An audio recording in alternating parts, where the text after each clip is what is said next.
The gate opened with a slight creak. It hadn't been oiled in a long time. The cemetery didn't have too many visitors. Thankfully, or not. It was late August. The sandy beaches of the Gulf of Mexico were noisy and hot. Tourists were having fun, sipping beer and enjoying the bright sun. Here and there you could hear lively jazz playing, never seeming to quiet down even at night. But the cemetery was silent, peaceful. A figure passing through the gate suddenly stopped, hesitant to break the silence. They reached into the bag they carried on their shoulder. Inside was a hardcover book. No one had ever opened this copy. And it was unlikely anyone else would.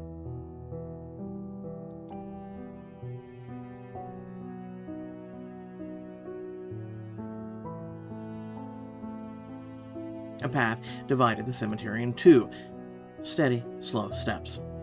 An eye searching for the right combination of letters. It didn't take too long to find it. There it was, a marble slab with a name that had long felt familiar. Sometimes it felt as if none of it had ever happened at all. But it had. There was a heavy sigh. The visitor opened their bag. The book lay on the stone, warmed by the heat of the sun. Large letters on the cover read, Bay of Hope. And just above the title, in smaller print, name of your character, Jane Dawson. Episode 1, A Coincidence.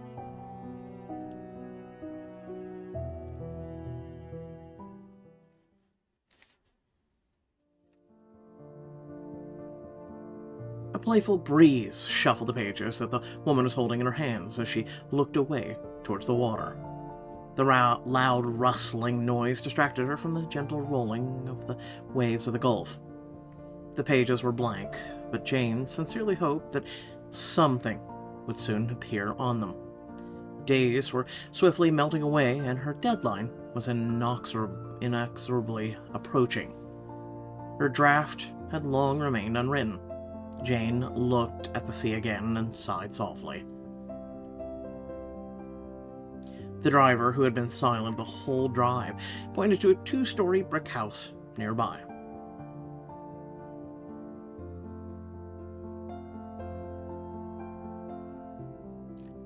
Le Burke des Fox. Jane looked at the printed pamphlet. The Waves Cradle. Stay in a one-of-a-kind home built in the rocky hillside over 120 years ago. Enjoy breathtaking views of the Gulf of Mexico and a well-equipped, secluded beach far from the noise and crowds of the city. Jane set the pamphlet aside and rubbed her eyes. Her vacation had not been a sudden whim. Rather, it was the manifestation of a quiet despair, one of those times when there's no strength left to panic, but a spark of faith still burns inside of you. Faith that things could still be fixed. At least in part. We're almost there.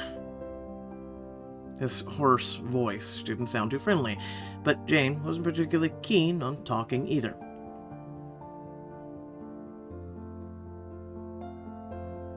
Since the moment she stepped out of the small passenger plane that had brought her to Louisiana, she had spoken no more than a dozen words.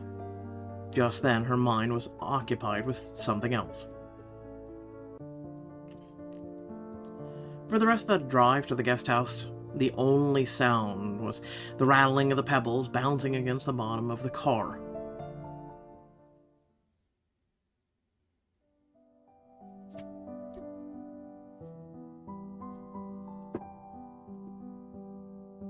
Up close, the house appeared even larger and older than it did from a distance. Jane opened her makeup bag and took out a compact mirror and looked at herself. Choose your main character's appearance.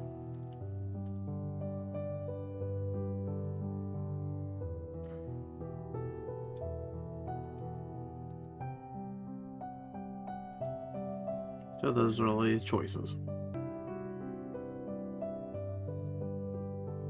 hairstyles.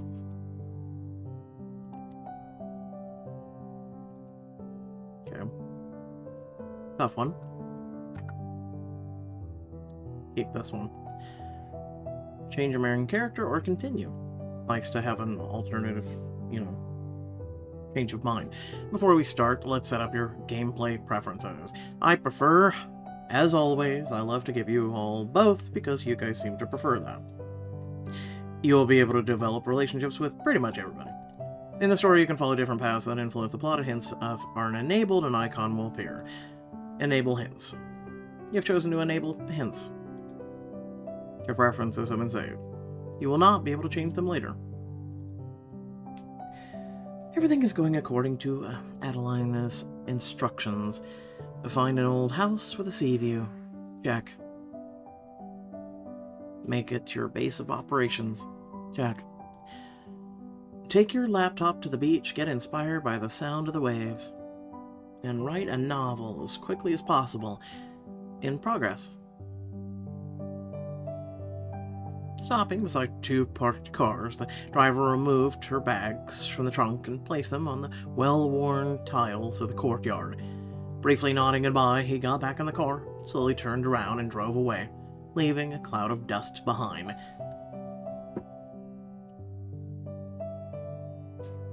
Jane picked up her bags and climbed the porch steps. She glanced into the windows of the first floor, but they were obscured by curtains or other coverings, making it impossible to see inside. However, there was definitely no movement behind them. Okay, RC, you need to fix this. So basically what I'm understanding is you have achiever or observer points. On the achiever path, your main character prefers to take action. Being proactive inspires her, and she finds it hard to sit still. On the observer path, your main character prefers to witness what's happening and not interfere with the course of events. Well, this is going to be tough for me. Choosing which path we'll take will affect the plot.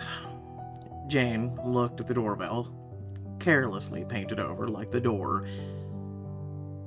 The guest's house owner is surely expecting me. So I'll go in. Maybe I should ring the bell after all. Okay, observer's probably the weird eye, and then there's a wave icon. I'll ring the bell. Somewhere deep in the house, a high-pitched sound rang out. For a moment it became quiet again, but shortly the door creaked open. It was not the woman with whom Jane had been corresponding on the website to book her stay, but... Hello there, tall, dark, and... Jane was momentarily taken aback. Could this be the owner's son, or her husband? Can I help you? I'm sorry, I've only communicated with the owner through the website, and I thought she was a woman. And I thought there wouldn't be any other guests here apart from myself. So, it seems like we're both mistaken. The stranger chuckled. It seems so. He speaks with authority. Is he used to having power? The man stepped aside and gestured for her to enter. Welcome. He nodded at her bags. Need a hand?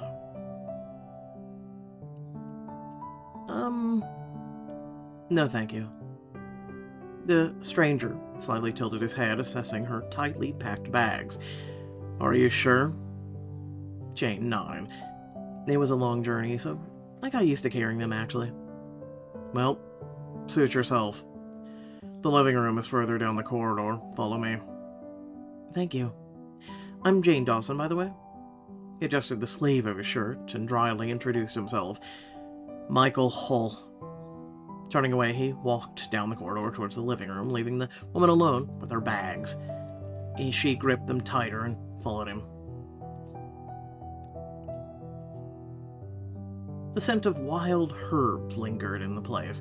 Several bunches hung right above the door, allowing the draft to carry the pleasant aroma down the corridor. Then she entered a large living room.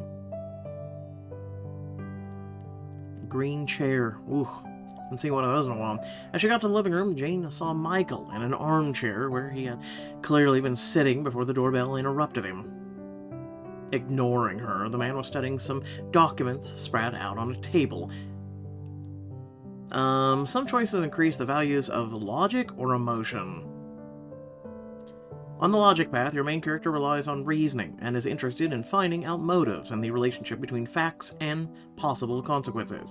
On the emotion path, your main character is primarily interested in experiences and feelings. Again, I'm kind of doomed in this book. I go on all four of these. Choosing which path Jane will take will affect the plot. No, really.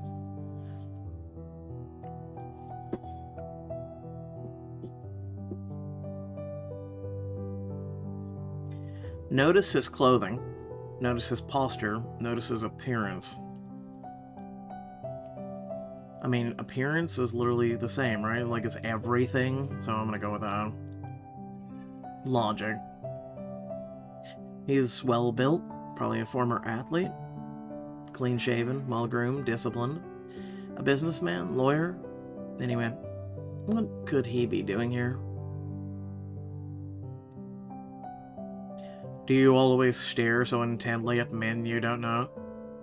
Lost in her thoughts, she hadn't noticed that he had been looking at her for several moments. Whoopsies.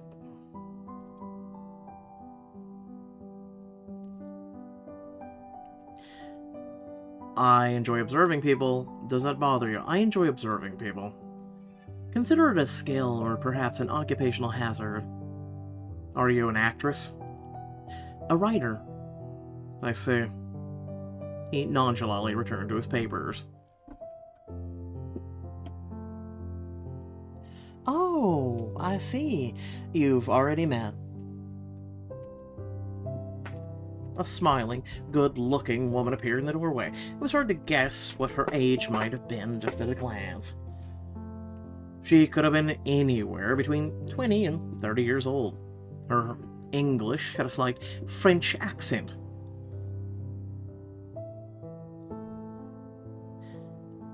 Creole?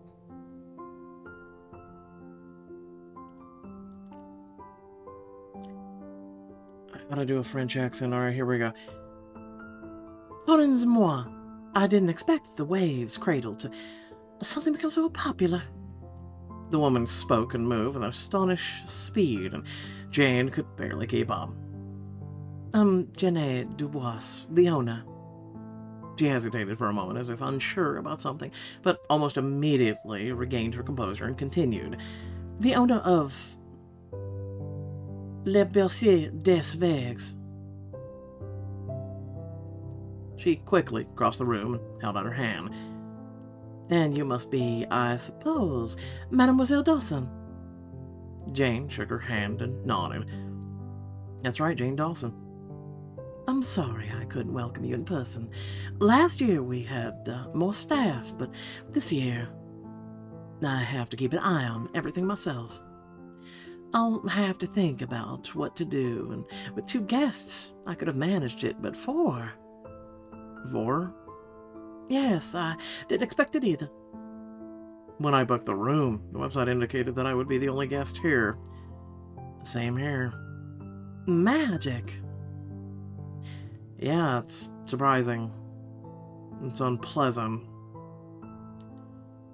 It's a coincidence. Where Jeanne's petite frame had been a moment before stood a muscular man about almost the size of a bear.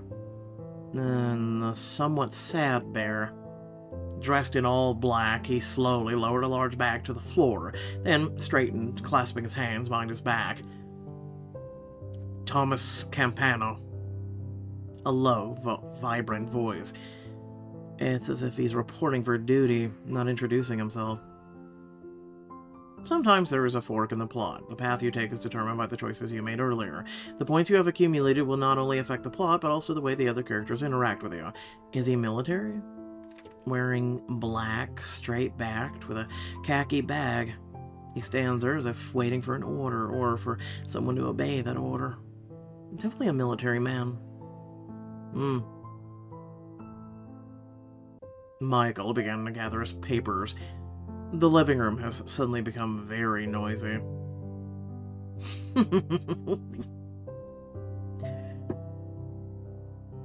Jeanne raised her hands in a conciliatory gesture. I apologize for this misunderstanding, Monsieur Hall. Michael muttered irritably. Mademoiselle Dubois, the living room is a common area, isn't it? Jane looked at Thomas. There was a spark of annoyance in the way he stared at Michael, or maybe even hostility. She froze, fully aware of how the situation could escalate. Some options, yeah, I know, diamonds. Just what I needed. Men picking a fight. She sighed wearily, hardly hoping that her words might have some effect. But maybe it was still worth a try. Okay. Demetrius, gentlemen, you're obviously tired from traveling, and that's put you in a bad mood. She was trying to nip the fight in the bud, not allowing it to escalate. Her appeal to reason worked. As if to shield himself from everyone else, Michael deliberately held up his papers. Michael remains inscrutable. Maybe his reaction to your words will become clear later. Thomas snorted and slung his bag over his shoulder. You're right, miss. All those trains and buses have knocked me flat. Thomas's reaction is clear. He agrees with the guest house is not the place to start a fight. Well, it seemed like we have a truce. Mr. Campano, I will show you to your room. She looked at Jane. Her eyes sparkled with gratitude. Mademoiselle Dawson, may I call you just Jane? Of course. The guest house owner smiled and said cheerfully, Let me show you to your room as well, okay? Just follow me. She walked across the living room and disappeared through the door. Climbing the wooden staircase to the second floor, they found themselves in a wide hallway with many doors on each side. This must be the bedroom floor. Tired? Yes. I find long journeys difficult to bear. And you, Thomas? I also came from afar. The booking website mentioned that you have different types of rooms? Yes. Please confirm the final price on the site. You're quoting your ad. That's right. I assume you took over this place recently. Yes, that's correct. This is my first season. Is there something wrong? She looked at both of them in confusion. What should I say to her? Everything is wonderful, don't worry, stay silent. I mean, it's wonderful, you don't be improper to your host. It's lovely here. The cozy atmosphere is much better than the standard polish of a hotel. At least for me. Jane looked pointedly at Thomas. He caught her gaze and nodded warmly. For me as well. She smiled, her confusion seemed to vanish. Her expressions changed so quickly. What an incredible skill. Most rooms have similar facilities, but you can choose, of course. Their prices don't differ much. Mr. Campano, do you need a desk or a workspace in your room? No, thank you. Just a bed, and if possible, a view of the bay. Then this room will fit you nicely. She approached one of the doors and pushed it open. Can I take a look too? Of course.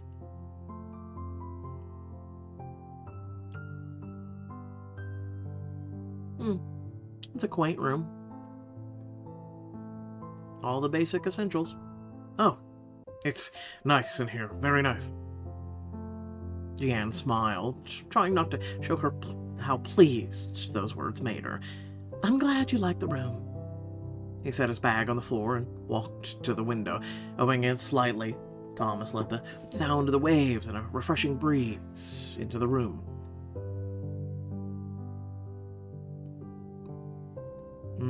Much better. Then I'll leave you to it. Rest well, Mr. Campano. She stepped out into the corridor. Miss Dawson. Jane lingered in the door. Yes? Thank you. For what? For your help with that gentleman. Oh, not at all, Mr. Campano. Just Thomas. I'm Jane. He smiled. You know, Mr. Campano, Thomas, I just hope that we can all feel relaxed and comfortable in this house. He nodded, smiling gently. I'm glad we both agree on that. Yes, well, Gianna's waiting. I'll see you later. Jane left his room, feeling his gaze on her. Or maybe she just imagined it.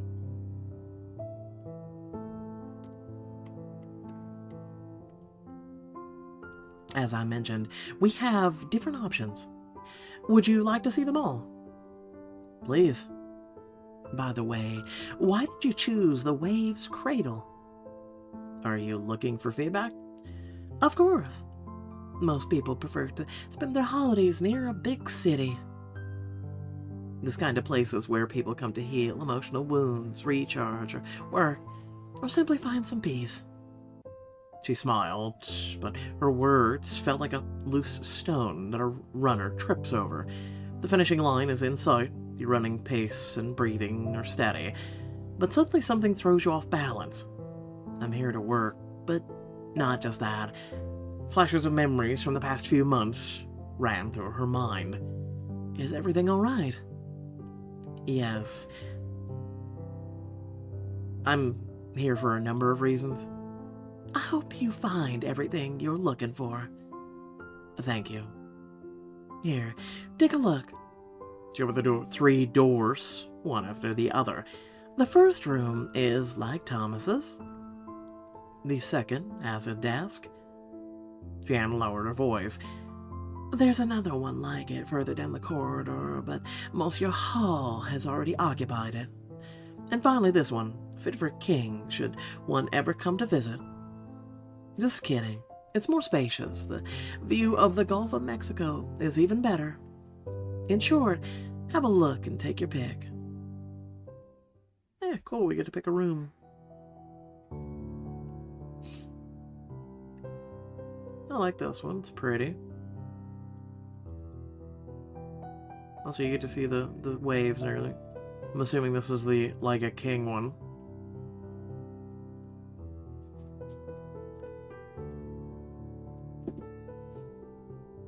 Oh, no, maybe this one. Okay.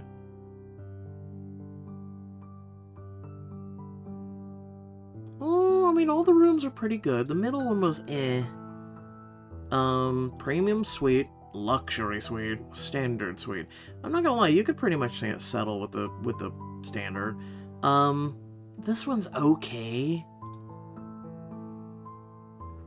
I like that one. I think I'm gonna go with the luxury suite.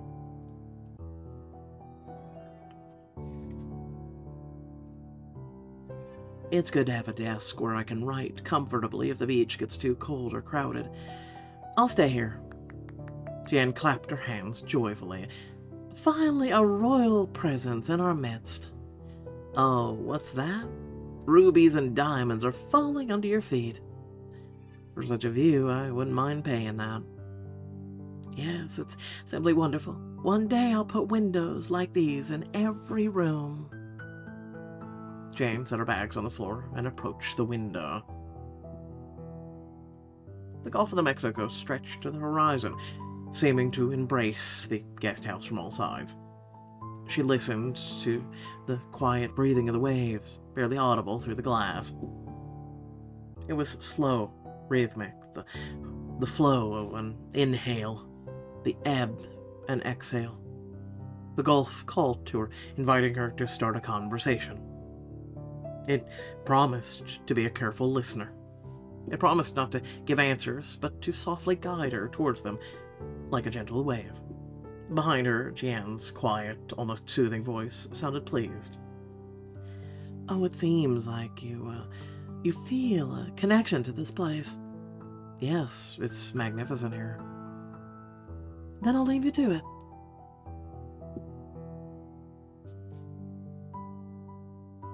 She turned to leave, but paused for a moment in the doorway. Oh, by the way, thank you for your help in the living room. I was flustered. I'm not used to this kind of situation yet. I should probably explain. This is my first independent season. It's all right. Jane was left alone with her thoughts. She immediately recalled the words from a song she had passionately loved as a teenager. Lord, you gave me a reason, and now teach me how to live. Never heard that one. She looked at one of her bags. Inside was her future book. Or rather, the bag contained a laptop and on it a file. A lonely shortcut in the middle of the desktop. Bay of Hope. For some reason, the title immediately resonated with her. But time had passed, and hope had faded more and more. And then Jane had decided to follow her editor's advice. She went to the seashore to write her future book. And she also needed to visit a certain someone to share the news. As soon as that thought occurred to her, a knot of sadness tightened inside of her. Open the window and listen to the waves, unpack your bags. Listen to the waves. She wanted to touch the breath of the Gulf as soon as possible, to hear it better. Throwing the window open, she immediately felt the slightly salty air on her face.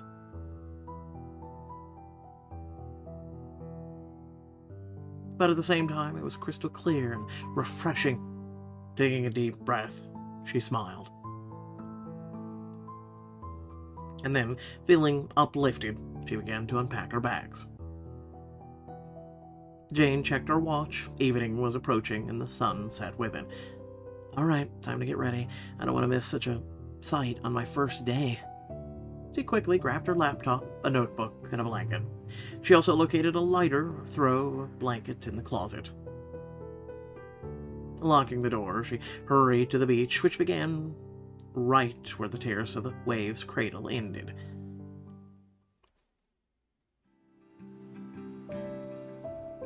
Desiring some time alone, she walked away from the guest house until it disappeared behind some trees.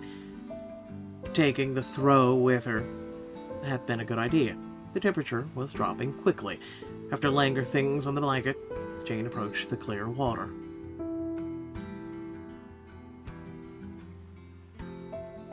Gentle waves rolled up to her bare feet as she stepped on the wet sand.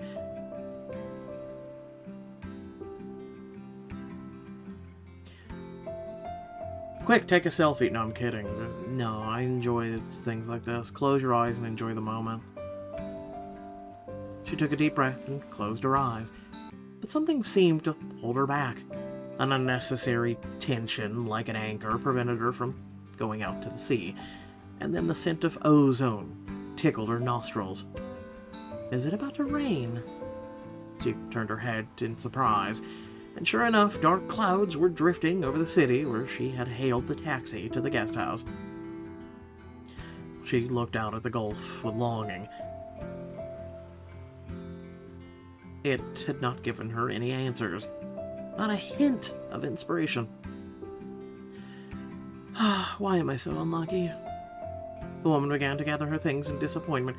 She hadn't spent even a half an hour on the beach.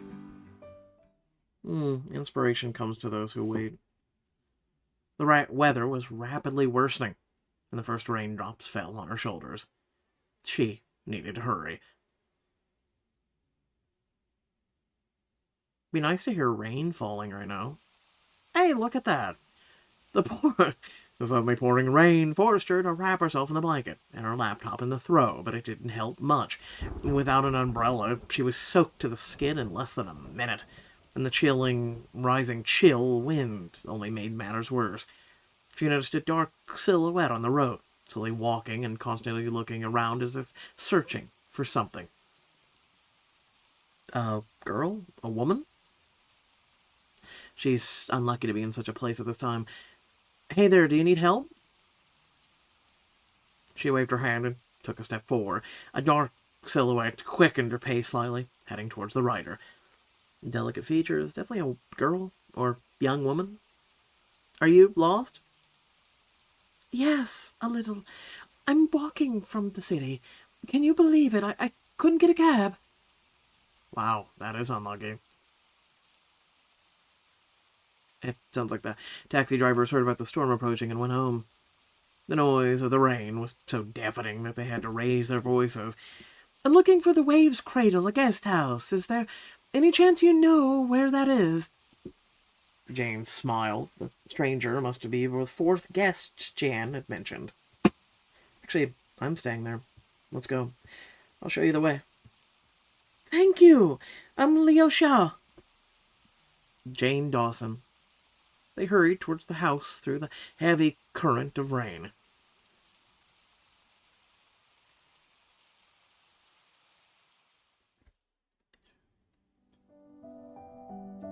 Entering the guest house, Jane barely recognized it, shrouded as it was in the darkness. Jan was busy setting candles on the table in the living room. Michael followed, lighting them, while Thomas was closing the windows. I can't understand why they haven't fixed the power substation yet. As soon as it rains, we have another blackout. Have you tried filing a complaint? Yes, I'm terribly sorry. This is so embarrassing for me. It's all right. What could be better than candles? I believe all the windows are closed. Good heavens, what a downpour. Thank you, Thomas. You're welcome. Oh, here's Jane. The walk back was like being dipped in the sea. But at least I met our fourth guest. She stepped aside, gesturing to Lee. Good evening. Good evening. There's another substation outage, so we will be without electricity for a while. I heard. You need to dry yourself off. Wait here. I'll be right back. She disappeared into the darkness and returned a minute later, holding 2 large candles in one hand and a towel in the other. Here you go. And bring me your clothes once you've changed. I'll hang them to dry. Thank you. I hope my suitcase isn't soaked through. If it is, I'll find you something. Lee followed Jan to find her room. Jane went upstairs, trying not to stumble in the dark. Once she reached her room, Jane first checked her laptop. Unwrapping it, she sighed with relief, noting that it hadn't gone wet. But it was nearly out of battery. 10%. She stripped off her wet clothes. Alright, outfit time. Jeans and t-shirt, sundress, light dress, retro dress. Buy all. I'll do jeans and t-shirt. Maybe I should choose something else. Now, yes, of course our hair gets changed. Long bob. Why couldn't we just stay with what we had? There should be an option for that, I'm just saying.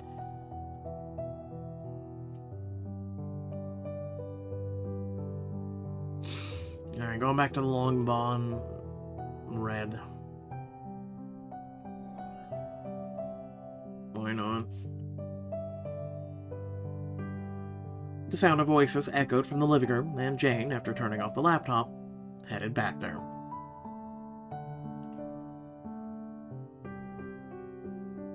Jan, why are all the candles different? I've always liked candles. There's something romantic about them. Jane looked closely. There were carved candles, gel candles, and cups, candles shaped like flowers.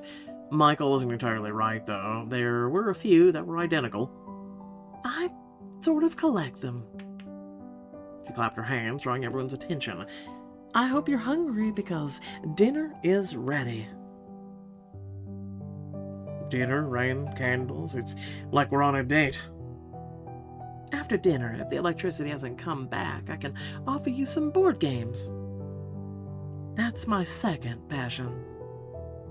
She opened a cabinet showing several colorful boxes. I haven't played anything like that in 1,000 years. You and me both, dude. Me neither. Michael fiddled with one of the boxes. Tycoon. I used to beat everyone at this as a kid. Challenge accepted. You do realize that after saying that everyone will be playing to beat you. Bring it on. But dinner first. While the storm raged outside, inside the candlelit house. 5 people, completely different from one another, and brought together by the fate in a peculiar way, moved the table to the center of the living room, and for a few hours returned to their childhood. That's nice.